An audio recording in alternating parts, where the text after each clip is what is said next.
주신 하나님의 말씀 사사기 8장입니다.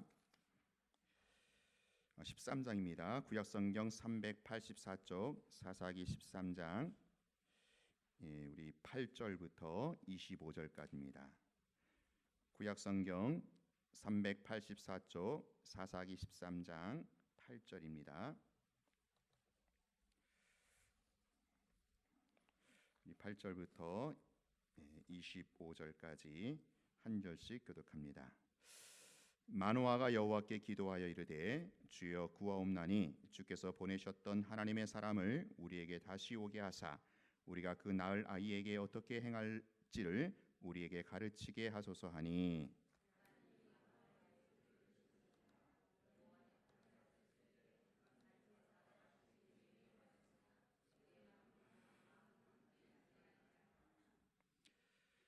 여인이 급히 달려가서 그의 남편에게 알리어 이르되 보소서 전일에 내게 오셨던 그 사람이 내게 나타나있나이다 하매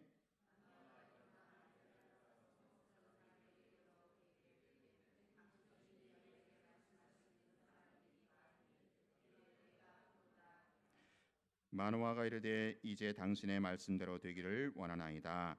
이 아이를 어떻게 기르며 우리가 그에게 어떻게 행하리이까?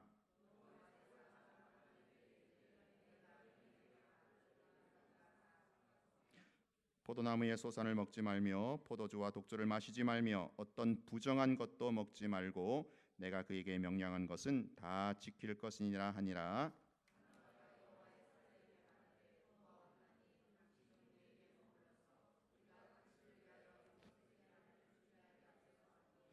여호와의 사자가 마노아에게 이르되 네가 비록 나를 머물게 하나 내가 네 음식을 먹지 아니하리라. 번제를 준비하려거든 마땅히 여호와께 드릴지니라 하니 이는 그가 여호와의 사자인 줄을 마노아가 알지 못함이었더라.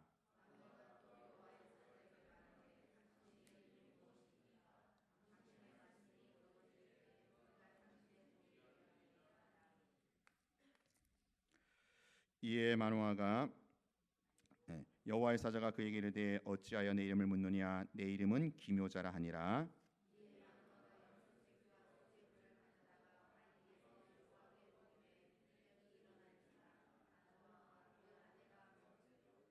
불꽃이 제단에서부터 하늘로 올라가는 동시에 여호와의 사자가 제단 불꽃에 휩싸여 올라간지라.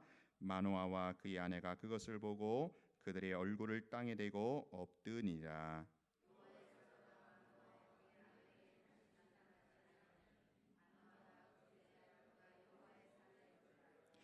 그의 아내에게 이르되 우리가 하나님을 보았으니 반드시 죽으리로다 하니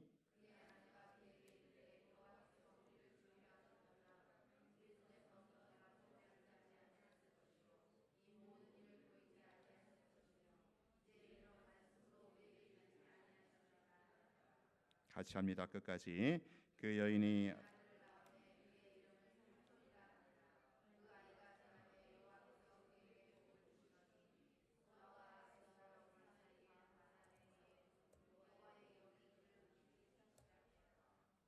아멘. 오늘 우리가 읽은 본문은 그 삼손의 부모님에 관한 그런 스토리입니다. 여러분 그 삼손 이야기는 우리가 잘 알고 있죠. 삼손과 드릴라 그런 영화 때문에 살아도 신적은 불신적은 막론하고 이 삼손의 이야기는 잘 아는데 오늘 그 삼손의 부모님에 대해서는 좀 우리가 간과한 면이 있는 것 같습니다. 그래서 오늘 이 삼손의 부모님에 관한 이런 스토리를 보면서 새해를 시작하는 또 새해를 이미 시작했지만 새해 우리가 하나님에 대한 신앙의 각오를 다시 한번 다지는 그런 시간이 되었으면 합니다. 자, 삼손의 아버지는요 마노아라는 사람이고요. 그의 어머니는 이름이 밝혀지지 않았어요. 무명으로 나오죠. 원래 이 마노아 부부는요 자녀가 없었던 그런 불임 부부입니다. 여러분 결혼했는데 자녀를 못 가지면 그것도 부인 쪽에서 불임 여성이면 그 고통이 참 심하죠. 그래서 이 마노아 부부의 경우는 아내가 불임이었던 그런 경우입니다. 자, 근데 하루는 이제 부인이 혼자 있는데 여호와의 사자가 나타났어요. 여호와의 사자가. 자, 그리고 나서 하시는 말씀이 3절입니다. 우리 3절 같이 한번 보겠습니다. 3절부터 시작. 여호와의 사자가 그 여인에게 나타나서 그에게 이르되 보라, 내가 본래 임신하지 못함으로 출산하지 못하였으나 이제 임신하여 아들을 낳으리니 그러므로 너는 삼가 포도주와 독주를 마시지 말며 어떤 부정한 것도 먹지 말지니라. 보라, 내가 임신하여 아들을 낳으리니 그의 머리 위에 삭도를 대지 말라. 이 아이는 태에서 나옴으로부터 하나님께 바쳐진 나실인이 사람의 손에서 이스라엘을 구원하기 시작하리라. 자, 이 엄청난 이 기쁜 소식, 이 소식을 아내가 이제 먼저 들었어요. 그래갖고 자기 남편에게 달려가서 다 이야기를 자초지종을 얘기합니다. 자, 그랬더니 이번에는 남편 마노아가 자기 아내가 만났던 그 하나님의 사자, 하나님의 사람을 자기도 만나게 달라 그렇게 기도를 합니다. 자, 그래서 그 다음에 일어났던 사건이 바로 오늘 우리가 읽었던 본문 8절부터 읽은 본문입니다. 자, 그러니까 마노아 부부가 들판에서 하나님의 사자를 두 번째로 만나게 되는 겁니다. 두 번째로 만나서 너무 흥분해가지고 너무 놀래서 하나님의 사자에게 그 제사를 드리는 장면이 이어집니다. 바위에다가 제물을 얹어 놓고요, 제사를 드리는데 하늘에서 불이 내려와서 그 제물을 완전히 사르고 그 불꽃 가운데 하나님의 사자가 승천하는 모습을 이 부부가 보았던 것입니다. 자, 그러자 이 두 부부가요 너무 놀래서 그만 얼굴을 땅에 대고 하나님 앞에 경배하고는 집에 돌아오게 됩니다. 자, 근데요 이 사건이 있은 후 마노아의 부인은 그렇지 않았는데 이 마노아가 남편이 글쎄 큰 근심에 빠졌습니다. 아니, 근심이라기보다는 거의 사색이 된 공포에 휩싸이게 됩니다. 자, 그래서요 마노아가 자기 부인에게 뭐라고 하느냐 하면 우리가 하나님을 보았으니 반드시 죽으리라. 우리는 죽게 된다. 자, 여기에 대해서 부인은 뭐라고 합니까? 아니에요.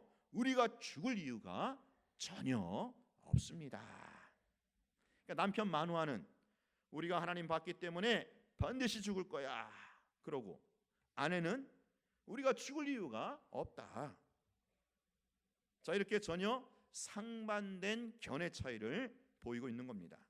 똑같은 사건을 두고 똑같은 사건을 목도하고 하나는 죽는다 그러고 또 한 명은 죽지 않는다, 그렇게 대립을 보여주고 있습니다. 자, 오늘 이 시간에는 이 두 사람의 견해 차이를 놓고 우리가 메시지를 또 교훈을 받고자 하는 것입니다. 여러분, 우리 신앙의 세계에도 이렇게 두 종류의 사람이 항상 있기 마련입니다. 다시 말하자면 우리 생에 대해서 두 가지 반응이 있는 거예요. 하나는 그죠, 아이 틀렸어, 다 끝났어, 날마다 죽겠다, 그런 사고 방식을 가지고 인생을 사는 사람이 있고요. 또 하나는 그래도 살 수 있다, 죽을 이유가 전혀 없다고 하는 어떤 확고한 신념을 가지고 생을 살아가는 사람. 자, 이렇게 두 부류의 사람을 어디를 가든 만나게 되는 것입니다. 자, 이렇게 대조되는 사람이 가정에도 있잖아요. 여러분, 가정에도 있지 않습니까? 근데 대체적으로 제가 보니까 삶에 대해서 좀 비관적이고 좀 이렇게 힘이 빠지는 쪽이 되게 남편인 것 같습니다. 남편이 아닌가 싶어요. 왜? 가정에서 남편이란 존재는요, 그 가정의 가장이기 때문에 이 집에 비유한다면 맨 그 꼭대기, 지붕 꼭대기와 같습니다. 그래갖고 언제나 비바람에 시달리고요, 천둥 번개에 그렇게 시달리고, 그래가지고 조금도 쉴 틈이 없어요. 자, 이것이 바로 남편이라는 사람의 처지죠. 남편이라는 사람의 입장입니다. 자, 그리고 집의 그 가장 아래쪽 부분이 지붕 꼭대기보다는 그래도 비바람에 적게 시달리는 것처럼 집안에 있는 아내나 혹은 자녀들은요, 아빠에 비해서 훨씬 적게 긴장을 하죠. 아무래도 치열한 생존 경쟁에서 좀 비껴가 있기 때문에 그렇습니다. 자, 그래서 이렇게 지붕 꼭대기와 같이 생의 그 많은 어려움, 그런 게 노출되어서 시달리는 아빠는요, 자주 그 마음속에 이런 게 있어요. 내가 참 죽게 됐다. 이런 어떤 비관적인 관념을 갖고 살기가 쉽습니다. 이제는 못 살겠구나. 이제 아무래도 안 되겠구나. 이러다가 망하겠구나. 어떤 이런 두려움, 어떤 불안한 감정을 사실 아빠들은요, 많이 갖게 되는 겁니다. 자, 이렇게 남편이 안정을 찾지 못하고 흔들릴 때, 이럴 때 건강한 가정이 되려면 아내가 오늘 이 만호의 부인처럼 차분하게 그 불안해하는 남편을 잘 잡아주어야 합니다. 그런 가정은 이제 하모니가 잘 되는 가정이지요. 근데 어떤 가정들은요, 다들 이렇게 둘 다 똑같아. 둘 다 막 불안하고 안달하고 막 죽겠다고 그러고, 그래가지고 그냥 안절부절 우왕좌왕하는 그런 가정들도 많습니다.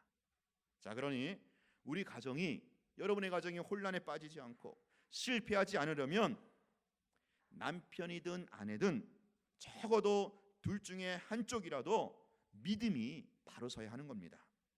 저는 오늘 이 시간에 특별히 이 자리에 나오신 우리 여성분들이 오늘 여기 본문에 나와 있는 마노아의 아내처럼 여러분의 남편을 정말 안정되게 세워주는, 그렇게 해서 이 혼란과 풍파와 비바람과 천둥번개가 많이 치는 이 생애 속에서도 여러분의 가정이 든든하게 서 나가시는 그런 은혜가 있기를 축원합니다. 자, 그러면 이제 현실을 너무 즉흥적으로 또는 충동적으로 판단하는 사람이 바로 자기 삶에 대한 공포에서 쉽게 벗어나지 못한다라는 거예요. 자, 지금 마노아가 뭐라고 합니까? 하나님을 봤으니 이제 우리는 틀림없이 반드시 죽게 됐다. 자, 이런 마노아의 말은요, 마노아의 생각은 사실 터무니없는 그런 생각만은 아니죠. 출애굽기 보면 하나님을 본 사람은 살지 못한다, 그렇게 돼 있거든요. 자, 그런데 하나님을 보면 죽는다 라고 하는 이 사실 하나만을 가지고 그저 즉흥적으로 충동적으로 반응하기 때문에 그 다음에 두 번째 생각을 할 틈이 없는 겁니다.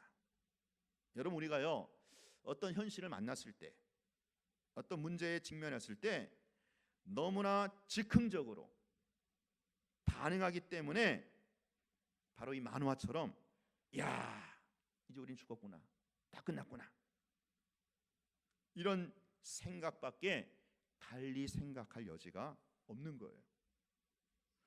자, 이렇게 즉흥적이거나 충동적인 사람은요, 그 생각이 깊지를 못한 겁니다. 그러다 보니까 어떤 난관에만 탁 부딪히면 야, 이제 다 끝났어, 이제 죽었어, 그런 생각을 너무 쉽게 하는 겁니다. 어떤 사람이 돈이 갑자기 없어서 떨어지면 아이쿠, 이제 망했구나, 이제 죽었구나. 건강이 나빠지면 아이고, 이젠 죽었구나, 다 살았구나. 실패해도 아이고, 이제 큰일 났구나. 이렇게 모든 것을 즉흥적으로 또 충동적으로 사고하는 이런 사람의 스타일은, 이런 스타일의 사람은요, 항상 마음속에 공포가 있어요. 불안이 있어요. 그 삶의 불안에서 제대로 벗어나지를 못하는 겁니다. 마음의 평안을 가질 수가 없는 거죠. 여러분, 혹시 이런 말 들어보셨습니까? 일과성 암공포증, 고착성 암공포증, 이런 용어 자, 이게 무슨 말인가 하면 이런 경우입니다. 어떤 부인이요, 한 번은 이제 화장을 하다가 이 거울에 어깨를 보니까 이 어깨에 약간 근육이 이렇게 좀 볼록하게 올라온 것 같아요. 아, 그래갖고 이거 혹시 이거 암이 아닌가, 임파선 암이 아닌가, 그래서 그냥 놀래가지고 자기 친구한테 전화를 했어요. 야야, 지금 내 어깨에 뭐가 볼록하게 튀어나왔는데 이거 혹시 암인지 아닌지 모르겠어. 그러니까 그 친구 하는 말이, 야, 그럼 빨리 원자력 병원 가서 진찰해 봐야지. 친구가 원자력 병원에 가보라는 그 말에 이 부인이 더 놀란 거예요. 사색이 돼가지고, 야, 친구가 원자력 병원에 가보라고 한 거 보면 이건 틀림없이 이건 암이야. 그리고 나서 근데 이게 그러면 우선 자기가 평소 다니던 그 개인 병원에 의사를 찾아가서 한번 문의나 해보자. 그래갖고 의사를 찾아가서, 선생님, 제 어깨 살이 이게 도톰하게 이상한 게 좀 나왔는데 이거 좀 봐달라고. 이거 혹시 암인지 모르겠다고. 나 큰일 났다고. 그랬더니 그 의사가 그걸 보더니, 아니 아줌마, 왜 매사를 그렇게 불안해가지고서 어떻게 살겠냐고, 세상을 어떻게 사느냐고. 그래, 좀 살이 조금 붙어가지고 두툼한 것을 그걸 가지고 암이라고 그러면 어떻게 하냐고, 그냥 살이나 좀 빼라고 그랬다는 거예요. 또 어떤 사람은요, 이런 사람이 있대요. 자기가 앓고 있는 속병을 진찰한 의사가 분명히 선생님은 암이 아닙니다 그렇게 했는데도 그냥 이 병원 저 병원 다 뛰어다니면서 자기 속병이 암이기를 확인하려고 뛰어드는 그런 사람도 있다는 거예요. 이런 심리를 갖고 있는 사람에 대해서 붙인 표현이 바로 일과성 암공포증, 고착성 암공포증이라고 합니다. 이런 게 다 뭐냐? 자기 생에 대한 막연한 불안감에 사로잡혀가지고, 야, 이러다가 죽겠구나, 이런 생각에서 벗어나지 못하는 사람인데, 이런 사람이 바로 오늘 이 만화와 같은 그런 스타일의 사람이라는 거죠. 이런 사람은 항상 걱정을 달고 살아요. 항상 근심 걱정을 달고 어두운 삶을 살게 되는 겁니다. 사랑하는 여러분, 오늘 여러분의 삶은 어떻습니까? 내가 예수를 믿는다고 하면서도 불구하고 내 생에 대하여, 내 인생에 대하여 하나님이 책임져 주신다고 하는 이 분명한 확신이 없기 때문에 껄핏하면 그냥 삶에 대해서 자신감을 잃어버리고, 껄핏하면 조그만 문제가 있어도 그냥 죽는다고 아우성치고 불안해하고, 조그만 실패에서도 그냥 마음이 흔들리는 그런 사람들이 참 많이 있는 것 같아요. 이건 단정적으로 말하자면 하나님을 믿는 신자의 자세가 아닌 겁니다. 혹시 우리 중에 이런 생각들, 이런 강박관념에 있는 분들이 있다면 오늘 시간 말씀을 들으면서 그 생의 모든 염려, 불안, 공포를 다 털어내 버리시고 평안을 소유하는 그런 계기가 될 수 있기를 바랍니다. 자, 그러면 마노아는 왜 이와 같은 죽음에 대한 불안에서 벗어나지 못했을까? 그 이유는요, 마노아의 아내와 같은 그런 논리적인 사고를 할 줄 몰라서 그러는 겁니다. 자, 지금 이 마노아의 아내는요, 정말 그 믿음이 훌륭한 그런 여인입니다. 탁월한 믿음의 소유자예요. 자, 똑같은 상황이잖아요. 똑같은 상황을 놓고 죽게 됐다, 그렇게 불안해하는 남편과는 완전히 반대로 뭐라고 있어요? 죽을 이유가 절대로 없다. 무슨 소리냐? 이렇게 장담하는 그 근거, 그 이유가 뭘까요? 지금 마노아의 부인은요, 죽을 이유를 뛰어넘어서 결코 죽지 아니할 분명한 근거를 지금 논리적으로 사고하는 그런 신앙 능력을 갖고 있는 거예요. 이 부인은요, 남편보다 훨씬 더 확신 있는 삶을 살 수 있었고요. 그래서 긍정적인 그런 삶을 살 수가 있는 겁니다. 자, 여러분, 22절에 보면 마노아가 자기 아내 보고 이렇게 말하죠. 여보, 우리가 하나님을 보았으니 반드시 죽을 거야. 자, 그러니까 23절에서 그 아내가 남편을 보고 또 이렇게 이야기를 합니다. 그의 아내가 그에게 이르되 여호와께서 우리를 죽이려 하셨더라면 우리 손에서 번제와 소제를 받지 아니하셨을 것이며 이 모든 일을 보이지 아니하셨을 것이며 이제 이런 말씀도 우리에게 이르지 아니하셨으리라 하였더라. 자, 지금 이 아내의 말한 요지가 뭡니까? 우리는 안 죽는다는 거예요. 죽지 않을 근거를 지금 내고 있습니다. 자, 근데 먼저 요 22절과 23절 사이에 보면 우리 성경에, 우리말 한글 성경에는 나와 있지 않지만 원문에 보면 요 22절, 23절, 그러니까 23절 첫머리에 그러나는 접속사가 들어 있습니다. 자, 그러니까 남편이 야, 이제 우리 다 죽었어, 다 틀렸어.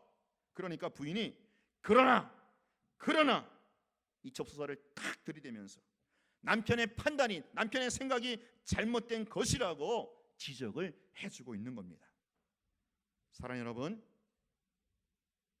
여러분 주변에서 다 망했어, 다 틀렸어, 우리는 죽을 거야, 이런 이유를 제시할 때 그러나 그 접속사를 들이대고 그 생각이 잘못되었다고 수정해 줄 수 있는 그런 믿음의 사람이 되시기를 바랍니다.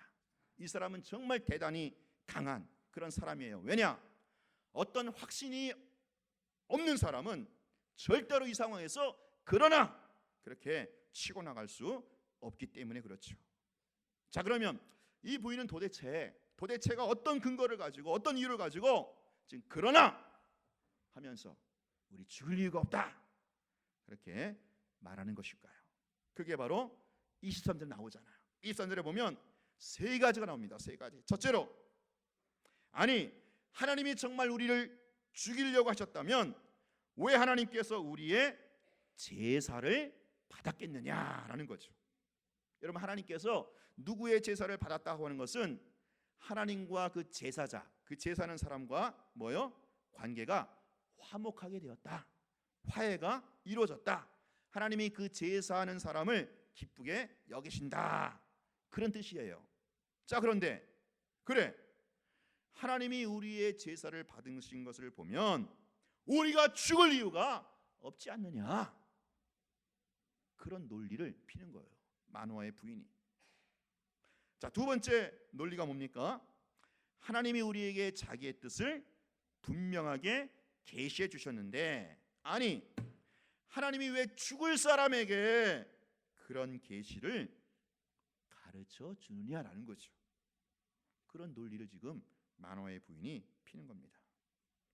하나님의 사자가 그들에게 찾아와서 그들과 대화하고 그리고는 그들이 보는 앞에서 불꽃 가운데로 승천하셨는데, 아니 하나님이 죽을 인간에게, 죽을 사람에게 왜 그런 일을 보여주느냐라는 거죠. 자, 세 번째 논리로는, 자, 하나님이 우리에게 아들 삼손을 주신다고 약속했는데 죽을 사람에게 왜 삼손을 주며 또 죽을 사람이 어떻게 아이를 낳겠느냐라는 거죠. 자, 이렇게 마노아의 아내는요, 지금 자기들이 죽지 않을 이유를 세 가지를 들이대고 있는 겁니다. 그러면서 남편의 그 생각, 그 말이 완전히 틀렸음을 지금 막아버리는 겁니다. 자, 이런 점을 놓고 보면 마노아의 아내가 착실히 탁월하고 믿음이 깊었던 것 같아요. 자, 그는 우선 정리하자면, 먼저 하나님이 자기에게 해주신 일과 하나님이 자기에게 말씀하신 이 모든 것을 어떻게 해요? 자기 앞에다 놓고 지금 앞뒤를 잘 살펴서 깊이 생각하고, 그 다음에 거기서부터 사려 깊은 판단을 내려서 분명한 결론을 내는 이런 논리적인 사람이었다라는 거예요. 여러분, 이게 필요한 겁니다. 하나님께서 지금까지 해주신 일, 하나님께서 나에게 말씀하신 것, 이거를요 내 상황에서 앞뒤로 탁 들이대야 되는 거예요. 내 상황에 딱 앞뒤로 맞춰갖고 생각하고 사고하고 살펴서 그래, 분명한 판단을, 결론을 내릴 수 있어야 한다는 거죠. 우리가 성경을 볼 때도 이런 관점을 가지고, 이런 이해력을 가지고 성경을 본다면 여러분의 삶이 훨씬 더 긍정적이고 훨씬 더 풍성하게 된다라는 것입니다. 자, 마노아의 아내처럼 우리가 성경 말씀을 딱 내 앞에 놓고 하나님의 모든 약속, 하나님이 행하신 모든 일들을 전부 다 내 앞에 딱 놓고 하나하나 논리적으로 생각하고 돌이킨 다음에, 아, 그렇구나, 우리는 절대로 죽을 이유가 없어, 이렇게 결론을 내리는 이러한 논리적인 신앙을 가졌다고 한다면 우리의 삶은 훨씬 더 확신 있는 그런 삶을 살 수가 있다라는 것이죠. 자, 근데 우리 보통 교인들이 이런 사고가 좀 약한 것 같아요. 우리 한국 사람들 특히. 그죠? 지금 앞에 당한 일만 보고, 지금 내 앞에 문제만 보고, 죽네 사네, 그러지. 정말 하나님의 말씀을 다 앞에 놓고 논리적으로 정확하게 판단해서 죽지 않아, 망하지 않아, 그렇게 결론을 내릴 수 있는 이런 신앙적 사고가 참 약한 것 같아요. 이건 참 어떤 면에서 볼 때 불행하기 짝이 없는 노릇이죠. 자, 그러므로 오늘 우리 모두가 당당하게 그리고 밝게 풍성하게 살아가려면 하나님의 음성을 들을 수 있는 귀가 있어야 하고, 하나님이 나를 향하여 무엇을 원하는가 볼 줄 아는 영적인 안목이 열려야 하는 것입니다. 뿐만 아니라 오늘 마노아의 아내가 가졌던 것처럼 이 마노아 아내가 가졌던 또 하나의 장점이 뭔가 하면, 그녀는요 자기에게 일어난 모든 일들을 다 자기 앞에다 다 펼쳐놓고 하나씩 하나씩 검토를 했다라는 거예요.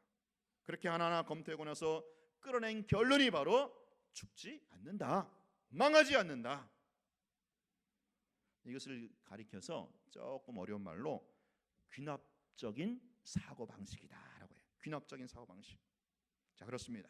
여러분, 이제 우리가 남은 생애를 살아야 될 하나님의 자녀들인데, 이제 우리가 앞으로 살아가면서 또 올 한 해를 살아가면서 어떤 일을 당하게 되든 그 직면한 현실과 문제 앞에서 좌절하거나 낙심하지 않고 소망을 가지고 희망을 가지고 밝게 살아가려면 여기 마노아의 아내와 같은 그런 사고력을 가지고 하나하나 검토해 볼 줄 알아야 한다는 거예요. 이제 여러분이 앞으로 살아가면서 어떤 어려운 현실을 직면하게 되었을 때, 또 올 한 해도 분명히 여러 가지 인생의 풍파가 오지 않겠습니까? 그렇게 되었을 때 그 시점에서 내가 지금까지 몇 년 동안, 수십 년 동안 걸어오면서 어떻게 걸어왔는가, 이런 자료들을 한번 모아보세요. 검토해보세요. 정리해보세요. 그리고 그와 같은 어려운 상황 속에서 그때 내가 생각했던 것과는 어떻게 다르게 하나님이 나를 인도해 오셨는가, 그것도 한번 정리해보세요. 검토해보세요.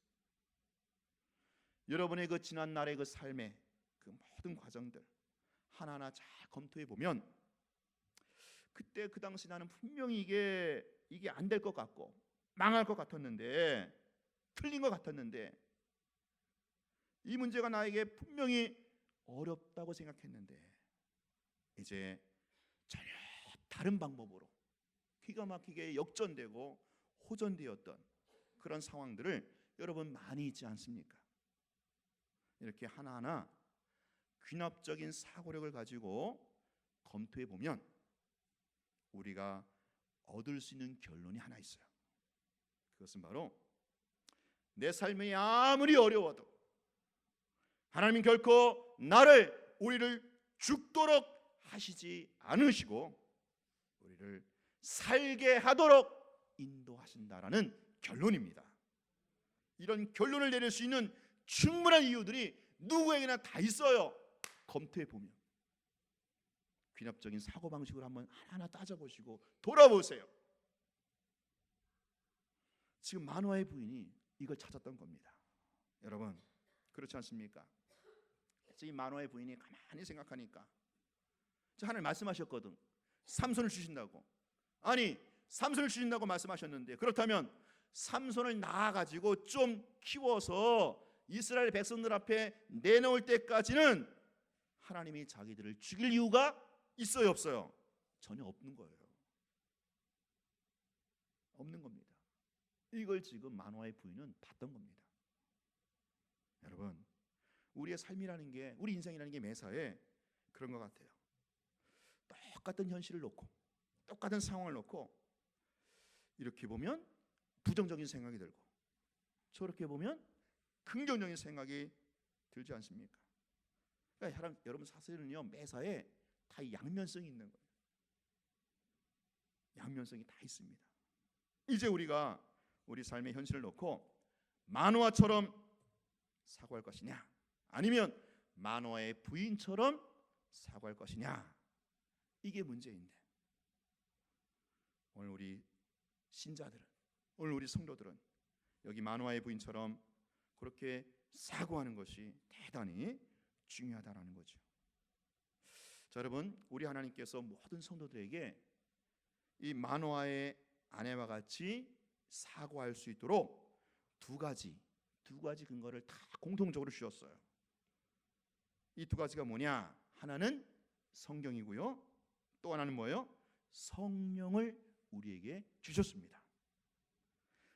성령을 받은 사람은 하나님의 말씀, 성경뿐만 아니라 내 생에 일어나는 모든 일들을 하나님의 뜻에 맞추어서 해석할 수 있는 능력을 갖게 되는 거예요. 자, 그래서 성령을 받은 사람은 하나님의 뜻을 해석해내는 그런 사람이 되는 겁니다.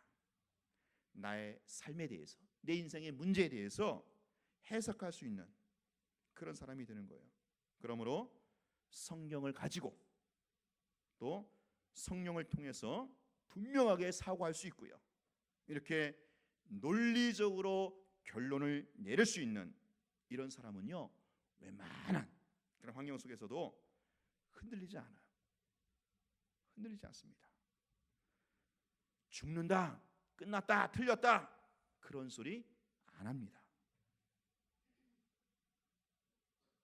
오늘 이 마노아의 부인이 아직은 자기들이 죽을 이유가 없다고 하는 이 확신에 찬 것은 바로 자기들이 사는 목적을 발견하고 그것을 확신했기 때문에 그래요. 자기들이 삼손을 낳아서 어느 정도 키워가지고 이스라엘 앞에 지도자로 내어놓기 전까지는 하나님이 절대로 자기들을 불러가지 아니한다라는 이런 신념이 확신했기 때문에 오늘 이 마노아의 부인은 그렇게 당당하게 주장할 수 있었던 겁니다. 오늘 우리도 마찬가지입니다. 우리가 이 세상을 살아가면서 내가 지금 사는 것이, 내가 사는 목적이 정말 하나님의 나라와 하나님의 영광을 위해서 한다는 것이, 이것이 정말 분명하다면 그 목적을 내가 달성하기 전까지는 하나님이 나를 불러가실 리가 없다고 하는 이런 어떤 믿음의 배짱이 생기는 거죠. 그런 배짱을 가지고 사는 신자가 서로 어떤 상황을, 어떤 문제를 만나도 두려워하거나 당황하지 않고 아주 대범하게 처신할 수가 있게 된다라는 겁니다. 여러분이 잘 아시는 우리 사도 바울이 그랬지 않습니까?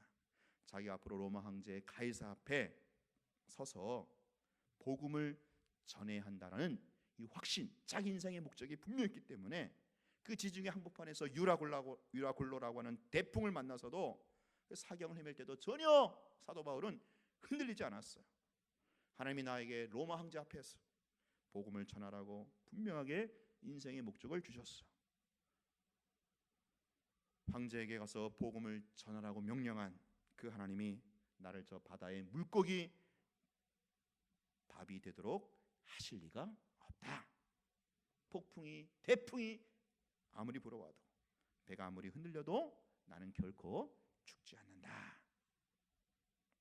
그러니 바울에게는요, 황제 앞에서 복음을 전하는 그 순간까지는 자기 생명을 하나님이 데리고 가지 아니한다고 하는 분명한 확신이 있었던 겁니다. 이 확신이 있었기에 사도 바울은요, 그 엄청난 폭풍, 태풍 속에서도 전혀 꿈쩍하지 않았던 겁니다. 오늘 저와 여러분도 오늘 한 해를 살아가면서 하나님의 약속을 믿는 그 믿음을 갖고 오늘 우리가 현실을 살아갈 수만 있다면, 오늘 우리의 삶에 어떤 어려움이 와도, 어떤 역경이 와도, 어떤 위기가 닥쳐도 넉넉하게 감당하고 극복하는 승리자가 될 수 있는 겁니다. 여러분, 사업을 하십니까? 자영업을 하십니까? 하나님이 왜 이 자영업, 이 사업을 나에게 맡겨주셨는가에 대한 분명한 목적을 발견하셨으면 좋겠어요. 그러면요, 사업을 하면서도 순간순간 하나님이 역사하시는 손길을 체험하게 될 것입니다. 오늘 여러분이 자녀를 키워도 하나님이 내 자녀를 통해서 이루시고자 하는 목적이 뭔지를 확신하는 그런 부모님들이 되었으면 좋겠어요. 그러면 그 자녀를 키우는 동안에 하나님께서 그 자녀를 인도하시는 그 순간순간을 체험하게 될 것입니다. 자, 근데 예수를 믿는데 많은 사람들에게 이와 같은 목적이 결여되어 있기 때문에 뭔가 불안해하고 걱정, 근심을 달고 살고, 지금 나 옆에 무슨 일이 생기기만 하면 그냥 가슴이 철렁 내려앉아가지고 금방 뒤로 자빠져. 아이고, 나 죽는다, 다 끝났다, 그렇게 하소연을 하는 것이죠. 자, 그러나 내 인생의 분명한 목적과 분명한 내 인생의 확신을 가지고 있으면 흔들리지 않아요. 흔들릴 법이 없습니다. 여러분, 우리 예수 믿는 사람은요, 쉽게 그렇게 망할 사람들이 아닙니다. 왜 우리가 쉽게 망하지 않는지 아십니까? 우리의 생명이 하나님 손에 달려있기 때문이죠. 우리의 생명이 하나님의 손에 달려있기 때문에 인간의 생사복은 전능하신 하나님, 창조자 하나님 손에 달려있다라는 거예요. 여러분, 참새 2마리가 땅에 떨어지는 것도, 이것도 하나님의 허락이 없으면 안 된다고 했잖아요. 예수 그리스도의 보혈의 피로 구원받은 하나님의 거룩한 자녀들의 생명을 하나님이 그냥 되는 대로 내버려 두시겠습니까? 내 인생이 걸어가는 그 길을 하나님이 분명히 인도하시고 분명히 책임져 주신다고 약속하셨습니다. 너는 내 것이라. 네가 물을 지날 때에 내가 너와 함께하며 강을 건널 때에 그 물이 너를 침몰치 못할 것이요, 네가 불을 지날 때에 그 불이 너를 사르지도 못하리니 너는 내 것이라. 사랑하는 여러분, 하나님이 나를 꽉 쥐고 계십니다. 우리 주변을 볼 때 전부가 다 희망이 없어 보이고 답답해 보이고 하늘마다 안 되고 인생을 살아가면서 사는 맛이 점점 없어지는 이런 상황 속에서도 우리 성도는 이제 끝장이야, 이제 틀렸어, 그렇게 좌절하면 안 되는 거예요. 아무리 주변에 어려운 일들이, 역경이 몰아친다 하더라도 우리는 그것 때문에 흔들릴 수가 없는 겁니다. 여러분, 환경 때문에 흔들리지 마세요. 파도 때문에 흔들리지 마세요. 그 환경, 그 파도마저 주관하시는 전능하신 하나님을 바라보시면서 사시기를 바랍니다. 여기 마노아의 아내 삼손의 어머니를 보세요. 하나님의 말씀하신 그 약속을 확실하게 붙들고 있었고요, 그리고 그것을 신앙적으로 믿음으로 판단했을 때 목적이 뚜렷하니까 얼마나 그 삶이 역동적이고, 얼마나 그 삶이 건강하고, 얼마나 그 사람이 그 인생이 생기가 넘치고 있습니까? 하나님의 자녀는요 얼마든지 이런 삶을 살 수 있는 근거가 마련되어 있고 보장되어 있는 줄로 믿습니다. 그러므로 여러분 소신 있는 그런 삶을 살아가시기 바라요. 요동하지 마시고요. 남이 어떻다고 해서 흔들리지 마시고, 무슨 말 들었다고 흔들리지 마시고, 하나님만 바라보시고 그 하나님이 하신 말씀만 붙들고 하나님 지금까지 행하신 일을 바라보시기 바랍니다. 우리 하나님 앞에 이렇게 다짐하세요. 기도하세요. 하나님, 내가 하는 이 일을 통해서 정말 주님을 기쁘시게 하고 싶습니다. 좀 더 보람 있게 가치 있게 살고 싶습니다. 내가 하고 있는 이 아름다운 일을 통해서 우리 하나님이 영광 받으실 때까지, 하나님의 나라가 확장되기까지 하나님 나를 꼭 붙들어 주시고 인도하여 주시고 형통케 하여 주시옵소서. 이와 같은 삶의 신념을 가지고 확신을 가지고 올 한 해 주어진 인생을 힘있게 걸어가시는 여러분 되시기를 주의 이름으로 축원합니다. 우리